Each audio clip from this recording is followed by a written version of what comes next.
پورے گھر میں صرف ہم 3 لوگ ہیں، پلیز تم ڈرو مت۔ اچھا میں ایسا کرتا ہوں، دوسرے کمرے میں چلا جاتا ہوں کیونکہ تمہاری طبیعت مجھے ٹھیک نہیں لگ رہی، اگر کچھ چاہیے تو بتا دینا۔ علی کہتا ہوا بیڈ سے اٹھ کر جانے ہی لگا تھا کہ رانیہ نے اس کا ہاتھ پکڑ کر روک لیا۔ نہیں علی، مجھے کسی سے بھی ڈر نہیں لگ رہا، آپ پلیز باہر مت جائیں۔ اس کی آنکھیں آنسوؤں سے بھر گئی تھیں، جبکہ کھڑکی کے ساتھ اب بھی کوئی سایہ چکر پہ چکر کاٹ رہا تھا۔ کالے کپڑوں میں نوجوان حسینہ اس وقت قبرستان کے مرکزی دروازے سے اندر داخل ہوئی اور پھر آہستہ آہستہ ایک قبر کے پاس آئی اور رک گئی، جہاں شاید آج تازہ مردہ دفن ہوا تھا، اور پھر جلدی جلدی قبر کو کھودنے لگ گئی۔ تقریباً آدھے گھنٹے کی محنت کے بعد وہ حسینہ قبر کھولنے میں کامیاب ہو گئی، اور اس وقت وہ خود قبر کے اندر تھی۔ اس نے مردے کے پاؤں کی طرف سے کفن کھولا اور اس کے دونوں پاؤں کے نیچے ایک ایک تعویذ رکھا، جبکہ اس کے سر پہ ایک لال کپڑا رکھ کر اوپر بھاری پتھر رکھ دیا تھا، اور دوبارہ سے قبر کو بند کرنے لگ گئی۔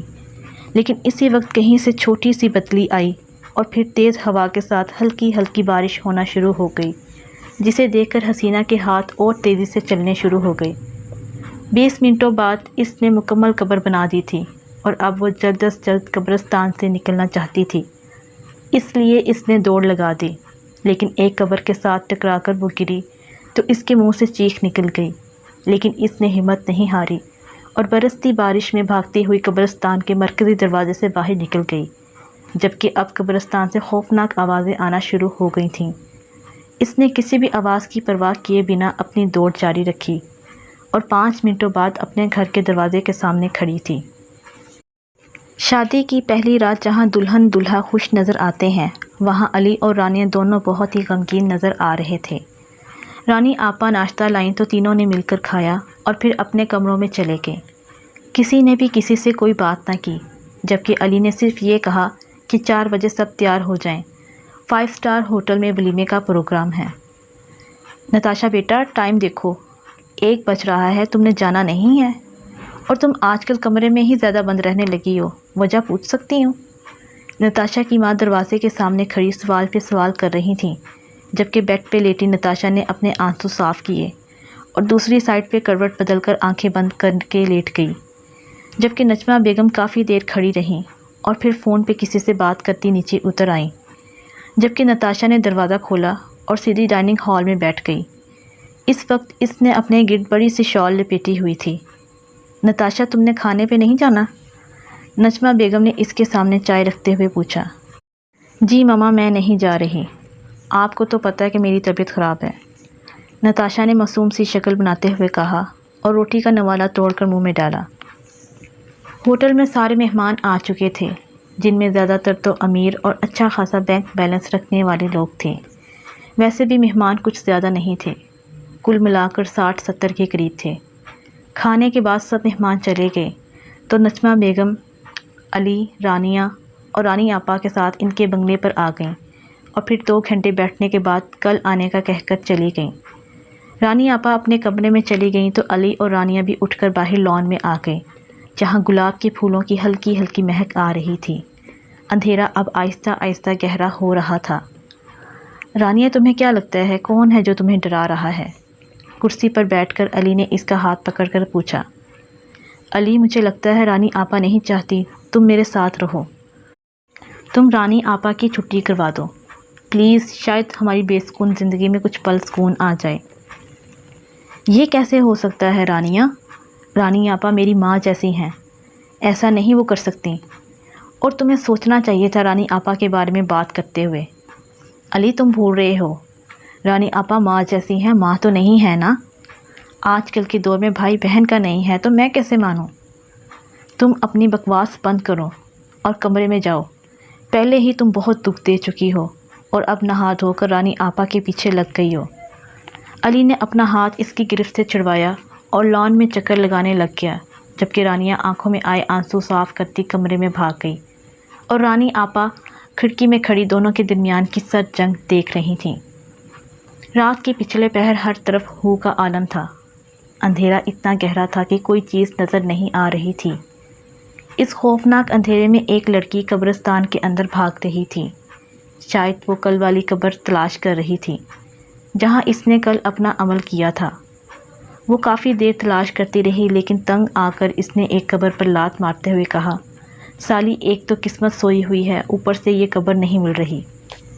خود سے باتیں کرتے ہوئے وہ چل رہی تھی۔ کہتے ہیں دوسروں کو بے چین کرنے والا خود بھی کبھی چین کی نیند نہیں سو سکتا۔ وہ بھی اس عذاب سے گزر رہی تھی جس دکھ سے دوسروں کی زندگی عذاب بنائی ہوئی تھی۔ بے چینی، بے سکونی اور رونے والی شکل بنائے خود کو بڑی سی چادر میں چھپائے تکونے کے درخت کے نیچے رکھی کرسی پر بیٹھی نہ جانے کن سوچوں میں گم تھی۔ اس وقت دروازے پہ دستک ہوئی، جس کی آواز سے وہ خیالوں کی دنیا سے نکل کر دروازے کی طرف دوڑی، اور دروازہ کھولا تو سامنے دیکھتے ہی اس کے چہرے پر خوشی کی ہلکی سی لہر دوڑ گئی، لیکن اس نے جلدی سے اپنی خوشی کو چھپایا۔ رانیہ آتے ماں کے پاس چلی گئی، جبکہ نتاشا نے اپنے کمرے سے ایک سنہری رنگ کا ڈبہ نکالا اور کچن میں آ گئی۔ اس نے چائے بنائی اور اب اس میں تعویذ حل کر رہی تھی، جبکہ کچن کے دروازے کے ساتھ کھڑی رانیہ سب دیکھ رہی تھی۔ سنا تھا خون سفید ہو گئے ہیں، لیکن میں پاگل ہوں، نہ سمجھ سکی۔ نتاشا، کیا میں تیری بہن نہیں ہوں؟ رانیہ نے جل کر اس کے پاس آتے ہوئے کہا، تو نتاشا کے ہاتھ وہیں کے وہیں رک گئے۔ اس وقت تو اس کا دل چاہ رہا تھا زمین پھٹے اور وہ اس میں دھنس جائے۔ ویسے مجھے تمہاری عادتوں کا بہت اچھی طرح پتہ ہے نتاشا۔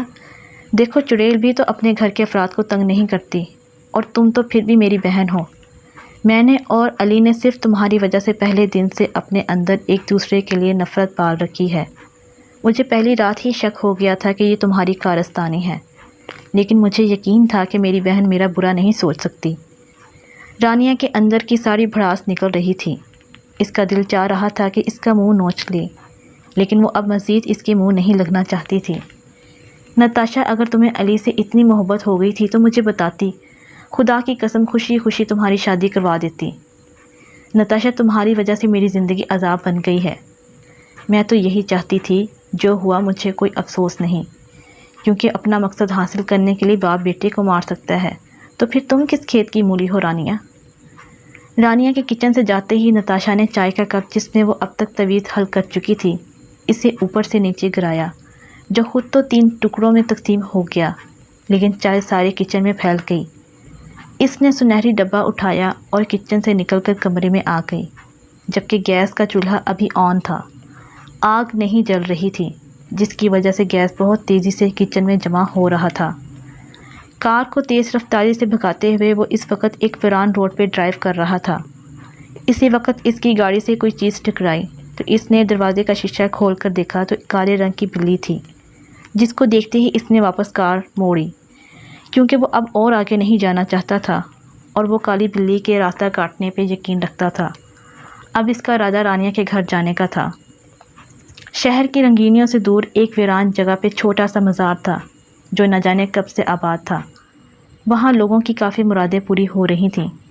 ہر ایک کے منہ سے اس نے اس پہنچے ہوئے فقیر کے بارے میں سن رکھا تھا، لیکن نہ کبھی اسے ضرورت محسوس ہوئی اور نہ ہی کبھی کوئی پریشانی پیش آئی۔ بس یہی وجہ تھی، اب اسے اس فقیر کی ضرورت تھی۔